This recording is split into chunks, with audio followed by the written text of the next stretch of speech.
ఒకటో తేదీ వచ్చింది. జగన్మోహన్ రెడ్డి ఇచ్చిన హామీల్లో ఒకటో తేదీకి చాలా ఒక గొప్ప ఇది ఇచ్చాడు జగన్మోహన్ రెడ్డి గారు. ఎందుకంటే ఒకటో తారీఖు రాగానే నేను జాబ్ క్యాలెండర్ రిలీజ్ చేస్తాను, ఒకటో తారీఖు రాగానే నేను ఆ పథకం వేస్తా, ఈ పథకం వేస్తా, అది చేస్తా, ఇది చేస్తా అని చెప్పారు. జనవరి 1, 2024 5వ సంవత్సరం జగన్మోహన్ రెడ్డి అధికారంలోకి వచ్చి. అవునండి. జాబ్ క్యాలెండర్ ఒకటి కూడా రాలేదు. ఇక పింఛన్లు మీకు వస్తుందా? పింఛన్ వస్తుందా మీకు? ఏది ఇవాళ రావాలి, లెక్క రాలా. మరి 3000 పెంచుతారు అంటున్నారు. ఇప్పుడు పెంచారు 3000. అసలు ఏమంటారు అసలు దీని గురించి, పింఛన్ గురించి? 3000 పెంచారా? ఆయన మొదట పాదయాత్రలోనే 3000 చేస్తానన్నాడు.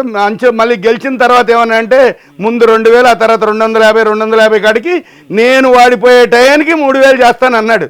ఆ వాడిపోతానన్నా మనిషిలా మనం అనుకోవాలి తప్పదేక. అందుకని మరి 3000 చేశాడు కానీ నోటి మాట ఇవ్వలేదుగా. ఇస్తే తీసుకున్నాక ప్రజలు చెబుతారు, తీసుకున్న పెన్షన్దారులు చెబుతారు.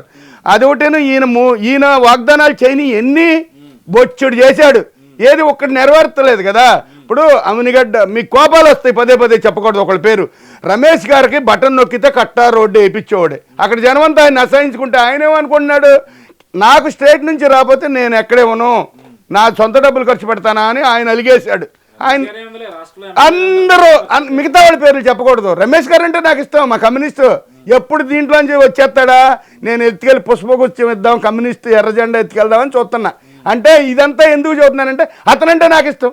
మా కమ్యూనిస్టులోంచి వెళ్ళినాడు కాబట్టి, బాబు నువ్వు దరిద్రం వాళ్ళు ఇచ్చుకున్నావా, నువ్వు మంచోడు అని ఒక కమ్యూనిస్టు జెండా ఎత్తుకెళ్ళి దాంతో పువ్వు పెట్టించి ఆయనకి తొందరగా ఏదో పార్టీలో టికెట్ ఆయనకి ఇస్తారులే, ఆయనే తెచ్చుకుంటాడు అని నా ఆలోచన తప్ప ఏం కాదు. ఆయన మాంతాడు ఉంటాడు, నాకెందుకు. అలాగే ఇప్పుడు జనసేన ఎత్తానంటున్నారు. అవినిగడ్డ పక్కాగా గెలిచిద్ది. జనసేనలో ముందు నుంచి పవన్ కళ్యాణ్ పాదం పెట్టి నోరెత్తిన కాడి నుంచి బాసు నాంచారయ్య నాయుడు అంబడ బ్రాహ్మణ అనుచరుడికి కొడుకు. వాళ్ళ నాన్న బాసు చిట్టి చలమయ్య, విశ్వనాథులపల్లి కొత్తపాలెం. అంబడ బ్రాహ్మణయ్య గారు అనుచరుడు. అంటే ఈ అంబటి రాంబాబు వాళ్ళకి సంబంధాలు ఉన్నాయో నాకు తెలియదు. ఆయన పెద్ద సీనియర్, ఎన్టీఆర్ మంచి అభిమాని. స్టేట్కి ఒకసారి ఇదే పేరుని కృష్ణమూర్తి గారి మీద చెప్పి గెలిచాడు ఎంపీగాను, ఒకసారి ఎమ్మెల్యేగా గెలిచాడు. మంచి వ్యక్తి. ఆయన అనుచరుడు చిట్టిచాలమయ్య గారు, వాళ్ళ అబ్బాయి బాసు నాంచారయ్య నాయుడు క్రిమినల్ లాయర్ అమినిగడ్డలో.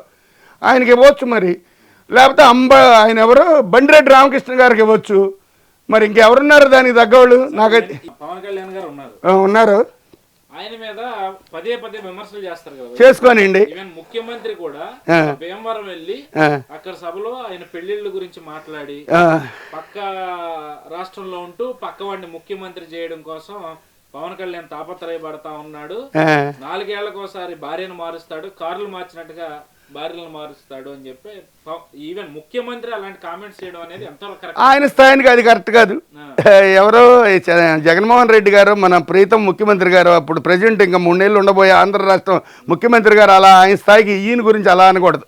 ఈయన ఎమ్మెల్యే స్థాయి కూడా కానప్పుడు ఆయన అనకూడదు. ఈయన ఒక మంత్రి అయితే ఆయన అనొచ్చు.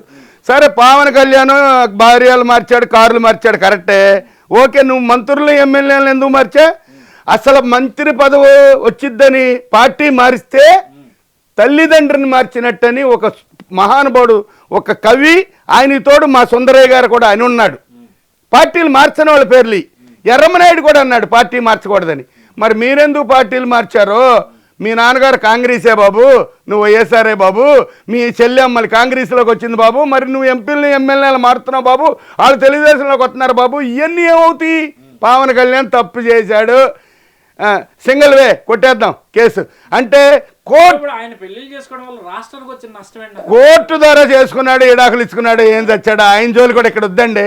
అసలు నువ్వు ముఖ్యమంత్రి హోదాలో ఉండి మంత్రి పదవులు ఎమ్మెల్యేలు మారుస్తున్నావు కదా. మరి మా సుందరయ్య గారు చెప్పిన మాటలో పుచ్చలపల్లి వెంకట సుందరరామరెడ్డి, అలగానిపాడు, వడవలూరు మండలం, నెల్లూరు జిల్లా, రాజుపాలెం తాలూకా. ఆయన సర్వస్వం ఐక్యరాజ్య సమితిలో కూడా వెళ్ళిన మనిషి, సర్వస్వం వదిలేసుకునేవాడు కాబట్టి అంత పేరు తెచ్చుకున్నాడుగా. మరి మీరు అదే సామాజిక వర్గం కింద బాబు నువ్వు పార్టీలు ఎన్ని మార్చావు బాబు. అందుకని దీనికి దానికి అసలు పొంతనే లేదు. పవన్ కళ్యాణ్ చిన్న ఇష్యూ, ఇతను ఎందుకు చేసుకుంటున్నాడో, ఎందుకు పోతున్నారో, వాళ్ళ పెళ్ళాలు కూడా వాళ్ళ ఇంట్లో కూడా మనకెందుకండి. ఆ లెక్కొత్తి పవన్ కళ్యాణ్ మరి ఈయన్ని కూడా అనొచ్చుగా ఏమని, మరి మీకు వెనకాల ఇవి ఉన్నాయని అనొచ్చుగా, అవి మనం అనకూడదులేండి కొత్త సంవత్సరం. మరి ఇలాంటివన్నీ ఇష్యూ రోతాయి కదా. మరి అది ఇప్పుడు అవకాశం కొద్ది మీరు పార్టీ మార్చి అవకాశం కొద్ది మాట్లాడుతున్నారు రాజకీయంగా. రేపొద్దున మరి పవన్ కళ్యాణ్ ఏ హోమ్ మినిస్టర్ ఉప ముఖ్యమంత్రిగా ఉండి చంద్రబాబు ముఖ్యమంత్రిగా ఉంటే మీరేం చేస్తారు అప్పుడు? ఈ కాపు సామాజిక వర్గంలో నాయకులంతా ఏం చేస్తారు? ఇప్పుడు బత్తిన రాముకి పడమ టికెట్ అంటున్నారు. గద్దె రామ్మోహన్ గారిని ఎక్కడేసినా గెలుస్తాడని చంద్రబాబు గారి నమ్మకం. ఆయన మంచి నాయకుడుగా, సీనియర్ నాయకుడు. మరి దాంట్లో ఇప్పుడు నిన్న ఇష్యూ అయింది. ఆయన యలమంచిలి రవి గారు, ఆయన మంచోడే, ప్రజారాజ్యంలో గెలిచాడు. ఈ కాకాని వెంకటరత్నం గారు ఎవరు, జయేంద్ర ఉద్యమకారుడు, ఆయన విగ్రహం గురించి పోరాడాడు, చేశాడు, బాగానుంది. మరి ఈ టికెట్లు పంచుకుంటే సాటి గొడవలో మీరు ఇన్ని మార్చుకుంటుంటే పవన్ కళ్యాణ్ ఒక పెళ్ళిళ్ళు వచ్చినాయి మీకు అడ్డం. అతనికి కూడా కమిటీ హైకమాండ్ నాదెండ్ల భాస్కర్ గారు చెబుతాడులేండి, ఒకళ్ళతోనే స్టాండర్డ్గా చేసుకుని ఉండండి, ఇట్లా మీకు ఇష్యూ పెద్దదవుతుందని ఆ స్థాయిలో ఆయన చెప్పొచ్చు. దాని మీద కామెంటర్ అది.